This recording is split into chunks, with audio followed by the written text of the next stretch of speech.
Hey guys, it's Roderick. I'm here with another review of The Real Housewives of New Jersey, Season 13, Episode 8, Pizzagate.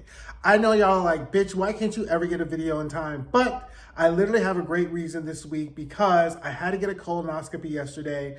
If you have someone in your life who's over the age of 45, who's a man, please encourage them to get a colonoscopy. I got mine today. It was quick and painless. Minus a whole day fast and all that crap you have to drink, but it's worth it because colon cancer is one of the cancers that is highly preventable. So I got mine today. Please encourage somebody in your life to get theirs as soon as possible if they're within that age group. That's my PSA. Let's start off with the review. Okay, so there wasn't really that much that really happened this week, but there was enough that we could get down and kiki about or whatever like that. So if you're new to this channel, welcome.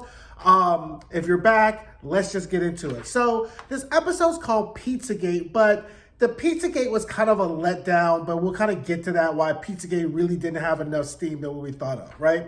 So this episode starts off, it's the next morning, everyone's waking up, they're all kind of hungover. You know, kind of like the day after, you know, people go through and kind of recant what happened because you're too drunk or all that type of stuff. So, like, they deal with it, and then immediately everything turns to the conversation with Danielle, right? So, if you remember from last episode, Danielle got really pissed because everyone was talking about the whole situation with her brother, and, you know, she got really mad, and production kind of had to keep her away from the group and all that type of stuff. And then, so they kind of start kind of going back, you know, chewing on that old meat to turning into talking about Melissa and her mother and the whole wedding thing, which is kind of a setup for what are the big issues they're going to talk about in this episode, right? So we get to that. So then we get into Pizzagate, right? So I'm going to tell you what we saw in the episode. I'm going to tell you what the actual legal and business concepts are. And then I'm going to go in and tell you kind of the emotional problems or complications, right? Because what use? Why not have this law degree for 20 years if I can't put some use to it? So this is what they tell us about Pizzagate. Joe says he has an idea for a pizza shop, Nono's Pizza Shop. He goes to Teresa. Hey, Teresa, let's open this pizza shop together. Teresa goes, not with my motherfucking money because I don't want to do business with family. Louis goes, okay, fine. I'll put up $250,000 for the pizza concept or whatever. Joe says they order the ovens, the boxes. His nephew says the boxes come in. The boxes come in, and they don't have Joe's picture on it. Joe finds out he's been cut out the business. Teresa says that Louis went to their attorney. Their attorney says, well, Louis put up $250,000, you know, for this concept. What should the allocation be? I will give Joe 5%. Joe gets mad because he feels like he should have 50% because he came up with the idea. Joe gets mad, feels like they've cut people out of it. Louis feels mad because he's put $250,000 into a business that hasn't really panned out yet. That's what they told us. Let's talk about what really happened. Okay. When you set up an LLC or a corporation and you have to allocate shares, right? So when you set up so typically this would have been an LLC. So in the allocation form or the articles of incorporation, you have to put in how much money people are putting into the business, right? So let's say we're making a pizza shop in this example, right? So if the total cost to get the pizza shop up and running is $250,000 and Louis put in $250,000, and then Joe's like, well, okay, since it's my idea and the whole value of it is $250,000, then I should get half of it, right? So the problem is that in that case, Louis and Teresa are like, well, if it only costs $250,000, why don't you put up $125,000, and then Louis put up $125,000. That's our $250,000. We're not gonna put up $250,000. You put in a de minimis, small amount of money and get half of the profits because you don't have that much. You don't have that skin in the game, right? That's exactly what happened, right? And the fact is that Joe felt that his idea was worth that value, and Teresa and Louis felt that it wasn't. That is totally reasonable, right? So the problem is that conversation should have been the second conversation you had after you came up with the business idea. And that's also why Teresa said, not with my motherfucking money, which is why Teresa didn't put her money into it anyway, right? It's not about Joe not having the money. It's the fact that Teresa knows how her brother moves. So she was like, yeah, he's gonna want me to put up this money. And we've already done this. If you've been watching this show, Joe and Melissa and Teresa had a restaurant that they were putting together. So Teresa was like, nah, that's okay. Not with my money. If you want to do it, go ahead, but make sure whatever like that. And that's exactly what happened. Teresa knew how her brother moves, for better or for worse. She didn't want to put her money into it. And why Louis put his money into it is ridiculous. She just should have said no. Louis should have stayed out of it, and there would not have been a Pizzagate, right? Teresa would have deaded it, and that's the problem. But because Louis has this motivation that I feel has been exacerbated by the show to prove that he's more emotionally, that he is the most emotionally intelligent person of the Gorgas, of the, or whatever, that he constantly has to prove this, and that's how he fell into that trap. That was an easy trap. Admiral Akbar, Star Wars, it's a trap. Teresa saw the mile away, Louis didn't, right? So that's the problem. Now, that's one of the biggest problems we'll see with Louis in this episode, as Melissa says, because what we visually see with Louis is the person who he is and the person he wants to be. And I don't think that's anything wrong with that, because that's how people are in real life. We get the sunshine and we get the rain with people. And I think that the variance between where Louis goes to, between trying to be the person that really wants to make things better between Teresa and her brother, and then the person who just gets really pissed off and like, Teresa, shut the fuck up, you making this worse. It's how people are. So I really don't feel any type of way about Louis for being that person. And I think that that's, honestly, he's the most authentic person right now on this show, because he's showing up as himself every fucking day, right? For better or for worse. Now, we may not like what we see, but I think that we are seeing 100% of who Louis is. Now, whether or not Teresa's paying attention, that's a whole nother story. Ain't my business, ain't my husband. Bravo ain't paid for no weddings for me. So there we go. So that's what we get to. So that's pretty much Pizzagate in and of itself. It was a big wonk because that was a whole ass trap, and Louis just should have kept his money in his pocket and took them and the girls or whatever to Tahiti and been done with them. Now we get to the food of brunch. Now, I was really liking this food of brunch. Like, it was cute. I love me some meats. It was everything a brunch should be. Catch how folks ate before they showed up, which is what you should do before you go to somebody's house. You never show up to somebody's house hungry. My mama taught me that a long time ago. Always eat. Especially, one, if the person can't cook and you got to show up anyway, eat before you go. And second, you don't want to be all the eating, because the producers ain't there to feed you. The producers are there for you to cause conflict and waste their money on this good porterhouse steak while y'all bitches show y'all asses out for the second day in a row at the fucking Jersey Shore house. So they like, eat on your own time. This is for the TV and the cameras to act like, to let y'all know they all rich or whatever like that. So Jackie shows up because she got to put in work, right? Because again, half of these problems could have been solved if Jackie and Margaret had their own place to stay. So now Jackie and Jen Fessler have to put in work to show their value for being there, when they could have either stayed the fuck at home, because really Jackie and Jen Fessler added nothing to this entire trip, right? So I don't know why they even had to show up, because if they had stayed home and then you could have rearranged the seating arrangement or staying arrangements, as I discussed last week, half of these problems would have been squashed, right? But this is Bravo keeping up bullshit just for the sake of keeping up bullshit. So Jackie tells everyone how Jen Aiden confessed to her about the struggle she's having in her marriage. And we got a really authentic moment from Dolores talking about how she really felt bad because she really didn't know Jen Aiden was having these problems.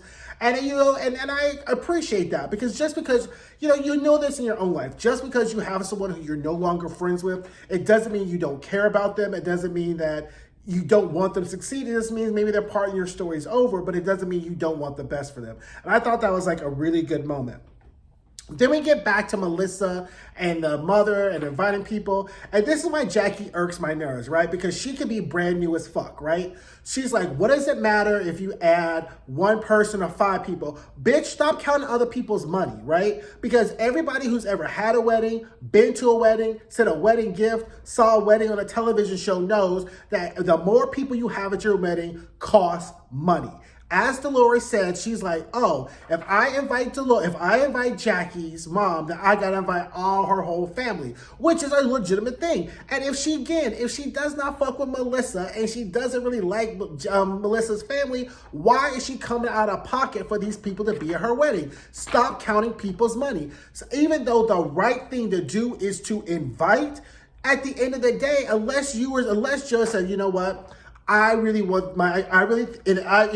pay for right? I will pay for these extra people, right? That would have been a perfect thing. Joe could say, you know what?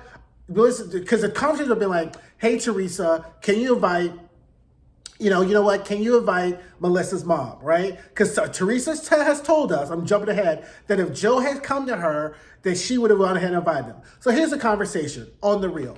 Hey, T, I need you to invite Melissa's mom. She didn't get the invite. I know things are rocky, but you know what? That's what you should do because that's the best thing to do. Teresa's like, you know what? I got 200 people. That's going to be 207, and that's going to be an extra mama out my pocket. So, I mean, I'm not saying I don't have the money. I just really don't feel like spending it because you know how your wife is. You know how your wife's family has been. I know Teresa, but how's about this? I'll cover and throw in a chip in whatever their plates are, the extra $200, $300, $400 is. Consider that one of my wedding presents to you and Louie. It just would make everything better and stop this bullshit. Teresa would have been like, bitch, you paying? Bitch, they sitting. And that's how the situation would have pretty much gone. But nobody in this family wants to take the opportunity to be the bigger person, right? Nobody wants to stop, like Louie said, listen, right? And then go. Like they're literally, it's attack, it's attack, it's attack, it's attack. Because Joe and Teresa are both like Omega level hotheads, and there's no upper limit to how mad they get, right? So the fact is that once Teresa starts getting angry, she stops listening. Once Joe starts getting angry, she stops, they're not listening. And so therefore, all they're doing is talking, no one's listening, everybody's mad, and everyone's is all in their feelings, right? And then they want to put on the fact of afterwards, well, if you had said or you have did, but the fact is like the way in which you move, there's no talking to you because every time I talk to you, shit blows up, right? So anyway, then we see this whole scene with like Jennifer Aiden, she reaches out to Dolores, which again, there's hope for that situation, right? She's like, you know what, let's go out without these girls. Kind of like, I miss you. Like, let's still do whatever. So I'm going to give Jen Aiden the pass. Like, I'm not going to go in and let have her this episode because quite frankly, as we get to later, Jennifer Aiden is doing a lot of the heavy lifting for this cast, right? So I'm going to give her a break because she did all the work for the past two episodes. So I'm not really going to go in and let have her Jen Aiden. So now we get to Danielle, Marge, Rachel situation, right? So Danielle, because Danielle's still in her feelings, right?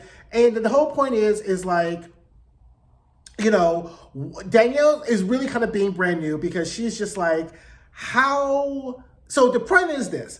Danielle and Rachel either had a conversation or she was trying to convey to Rachel the fact of, look, bitch, I don't really want to get involved in any of this Teresa Joe shit. I don't really want to fuck around with Marge. So why don't we be on the outside, form our own little separate satellite, look in, dip out, be cute, and we can just kind of then figure out towards later on where we're going to be, right?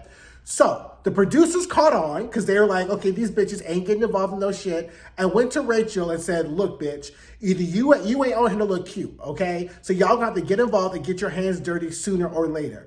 So Rachel decided, okay, well, I guess this is my turn. So that's how the situation evolved into, right? Because Danielle would rather not be involved in all this type of shit, but we're like, bitch, that's not what you're here for, right? You're here for this fake material, fabricated drama of authentic moments, right? So you can't really get mad when you show up to the circus and get elephant shit on your feet, right? And that's kind of what Danielle's given us, right? She doesn't recognize that, yes, you're going to have authentic, vulnerable moments, and these petty people and these petty producers are going to take your authentic, vulnerable moments and try to spin them into horse shit, right? So I don't think Danielle was really ready the fact that they would use something so personal, because the crux of Danielle's problem is that A, Rachel, you kind of threw me under the bus.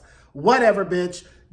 When you on a bus highway, don't worry about when you on a bus highway. Like, you at the bus station. You can't be talking about being thrown under the bus. This show is the bus station. Somebody's under the bus every episode. So Marge comes in to kind of be like, okay, bitch, like, you being kind of brand new here, you need to know what this is. And also, like, don't play the I heard, she said games. Like, Marge is very good at this, and kind of, if you watch it again, kind of subtext or shows her, if you don't want to be caught in the I said, she said, he said shit, don't say shit, do shit, right? Because that's what Marge does, right? Marge doesn't say shit, do shit, come around. No, Marge does shit, and then you come at her, and then you get your drama, right? So she's like, girl, you got caught up in like the old school, the basic okie doke. Don't get caught up in that, right? So they kind of squash their beef, right? Because the context of these housewife arguments starts off with this. A situation that's small, that is blown up, then the word is traveled, then you have your confrontation, then you have your faux resolution, and then it kind of rinse and repeats again, right? And the new girls aren't getting with the two steps, and Teresa is tired of doing all the dancing too. Because Jen Aiden, because she done got her new student Jen Aiden and taught her the new steps, and Teresa's like, I'm gonna show you all how the fuck you do a brunch on a Jersey Shore because you bitches ain't pulling your weight. But we'll get to that in a second. So Dolores is like, fuck Frank and his pity party, which again, she's getting gold stars with F. I mean, I love Frank again, but fuck Frank and his pity party, right? So then by this point, right, so Danielle's got mad, so she stormed off about the whole situation, and Teresa's like, God damn, she's exhausted because she's like, I got to do the work for this whole setup, because if we don't get, the much coverage, then production will be in my ear like, blah, blah, blah, blah, blah, because you brought these bitches in and they're not bringing her weight. So she pretty much gives you a clinic on how to, A, set a scene and how to gather a bitch all in one whole episode. And that is why Teresa is the MVP of this franchise, because she can gather a bitch so quick and so fast and so nasty. It is actually masterful. So Teresa does this whole lie, like if Joe had called me, I would have put Donna, Donna Marco, whatever, into the wedding. Do I believe that? No. Does Teresa make it seem like that it would have worked? Sure, right? So as she's talking about it, she's whatever.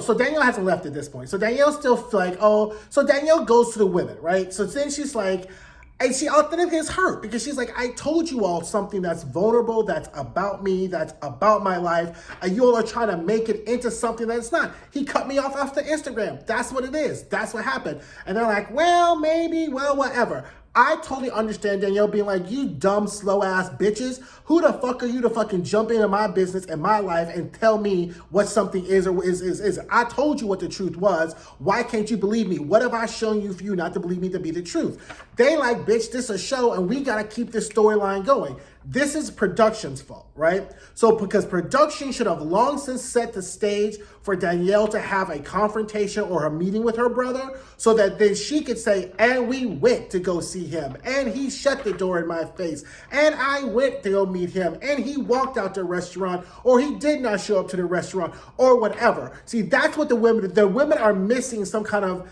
direct evidence to show that this problem really either exists or is as bad as Danielle says it is. Which, if you were someone's friend, you would just you would either take it at face value and talk about it to your husband, against the, or whatever, or just say, yeah, girl, whatever, sorry for you, and move the fuck on. These bitches are so hateful, they gotta like fucking take somebody's tender moment and try to make it into something for the show because they're that ridiculous, i.e. Jackie and whatever. So that's why I was just like, okay, girl. Danielle's gonna learn one way or the other, right? Because I think that she just wasn't ready for like the level of fuckery that these women bring. So she storms off and leaves. So when she storms off, Teresa's like, oh my God, let me show you how it's done. So that's when she starts off with if they had invited me, if they had told me, I would have invited her. Do I believe it? Maybe. But it's good to say, right? Because you look like you're taking the high road. Because Teresa is really being like, I'm on my wedding shit. That's what it's going to do. You bitches got to pull the work. So then Louis comes over and is like, okay, fine. He takes Melissa and he starts to talk to Melissa, whatever. So we don't get the full context of what that conversation is because Teresa is now like in production mode. She's like, let me fucking make this shit happen because I got shit to do. I ain't trying to be caught up with these bitches all day. So she goes over to Louis and Melissa. So typically the housewives set up, she shows up, I heard you're talking, and Louis is like, I'm not playing this production shit. I'm like high-key trying to squash this shit because I don't know how much time I'm gonna be on this motherfucking show. So Louis is intentionally trying to squash this. Teresa's trying to have television and he shoos her away, right? And production is like, the fuck is going on? Who the fuck is this motherfucker? Whatever. So so Louis like, I got this. What you doing is bullshit. Don't come jumping over my conversation while I'm talking to her with your extra, right? So she goes back over to the table, and then she's like, well, fine, I'll have my scene over by the table while you do your bullshit or whatever. So she goes to have her scene by the table, and she's like, blah, blah, blah. She has daddy issues. This is all Melissa. She's getting riled up. Like the storm Teresa is a swirling, and we know it's going to be like a Krakoom thunder coming down in a second. And so unbeknownst, so Jackie, who as you've seen on the internet, the fuck around and find out graph, right? So Jackie once again steps in the middle and was like, that's so mean. And Teresa gathers the dog fuck out of Jackie so quick. She's like, get the fuck out my face, get the fuck out my area. And I was like, Jackie, that's your fault, right? Like, if you want to come in and like talk slick and greasy, Teresa, she ain't married yet, right? So she could gather you and put you right up under that river so quick. And she gathered Jackie so fast and hard, I had to be like, because that's how you gather a bitch, right? Because if I'm mad or whatever, and if you don't, because notice what Dolores did.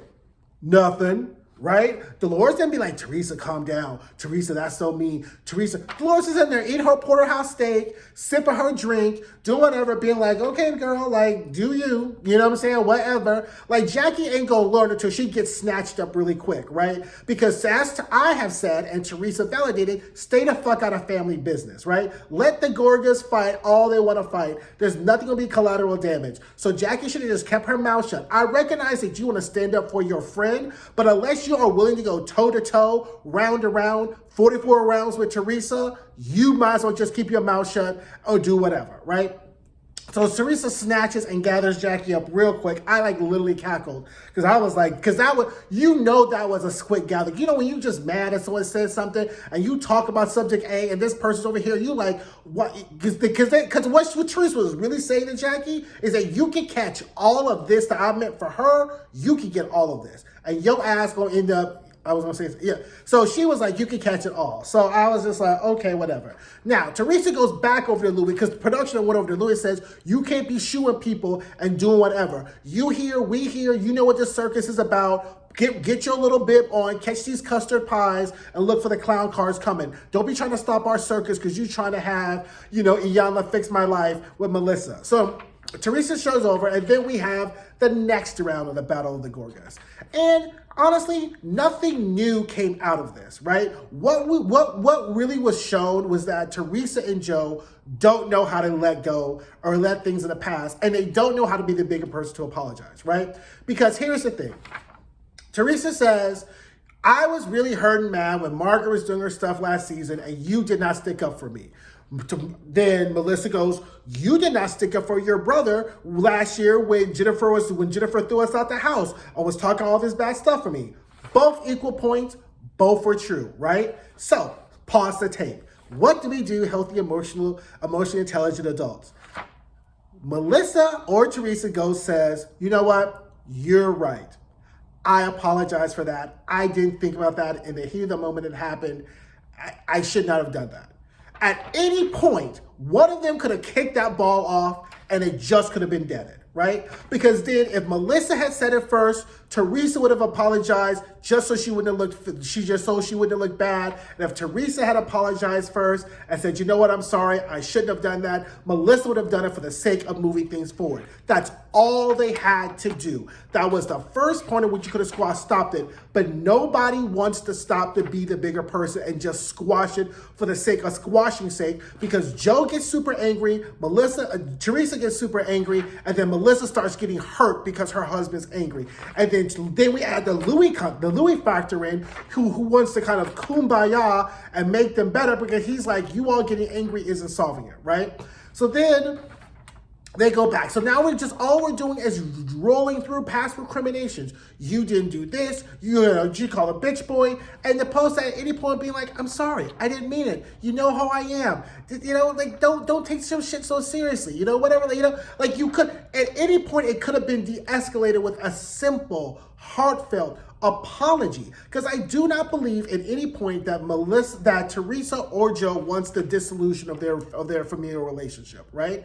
But they just are so pig-headed and so prideful, they just won't say sorry for the sake of being sorry and being like, I want this to be over, I am sorry, and give a full apology. So let's be clear, a full apology is a statement of remorse and a promise of not having the repeated behavior. That's all they want. Right? That's all they want. That's all everybody wants, right? You were hurt. I didn't see you were hurt. I shouldn't have done that. I apologize. It will not happen again. The next time something like that happens, just come to me and let me know and I will fix it. But I promise I'll be on the lookout for something better and do better the next time. That's all they have to do, right? But it just keeps going and keeps going and keeps going. And it's just like, okay, fine, they leave or whatever. So production calls, I don't believe that was Louis calling at all. Production calls like, you know what, bitches? Danielle's storming off. You motherfuckers are storming off. We ain't paying for all this porterhouse and shit for fucking Marge's husband, and the food is to eat. Nah, y'all need to get your asses back here and give us a couple of more minutes because no. So production calls, you got to move your car, whatever. If you knew your car was blocked in, you should have fucking gone back into the party. Nah, production was like, get your asses back in here and give us a couple more minutes. So we come back in, and then we get the whole thing, because so then Joe Gorga dips into his petty bag and starts being like, oh, just gives them more or whatever, because production has called us like, you know what? We just ain't happy. We need some more coverage with some more fuckery. You need to give us some more shit. And Louis, of course, is never in on the joke that production is constantly trying to punk everybody involved. And that's why you get the whole scene with Joe Gorga. Why? Because there's no reason for Joe Gorga to come back in and be an asshole. He was already gone, unless production had called him and was like, come back in, give us some more minutes, because y'all ain't giving us enough. This shit has already gone down, Danielle. Because Danielle looked like she was mad enough that she would have told them, fuck you, fuck this show, fuck this whole thing, right? I'm going to fuck home, which is what happened, right? So everybody's leaving a little bit early than what production had wanted to, and they didn't get a whole lot of coverage for whatever they wanted to do. Because remember, these Jersey parties go long, daytime, nighttime. This was all daytime. So all of this happened probably within the first few hours or hour or so of them being there, which is not how long they like to film for, like lots of hours for these brunch. So they kind of expected a lot more coverage for this party. So that's the Battle of the Gorgas, y'all, and that was this episode. I guess they are going on a trip. Good for them. They're going to Ireland, which I'm glad. But you know, like I said, this season's been good. It's gonna be interesting to see. I saw the other mid-season trailer or whatever like that, and it's gonna be the same thing. Like I said, I'm gonna get the Battle of Gorgas, you know, for the rest of this season, but they need to make some changes next season, because I'm just not going to keep going through this, because unless someone's going to do something different about the situation, I'm not going to go back. We're not going to keep doing this next season with Joe, Melissa, Teresa, and all this shit. So anyway, thanks guys. Thank you for having me. Don't forget to like, share, subscribe. Check out some of my other videos in the playlist. Get the alert button, and I'll see you next week. Bye.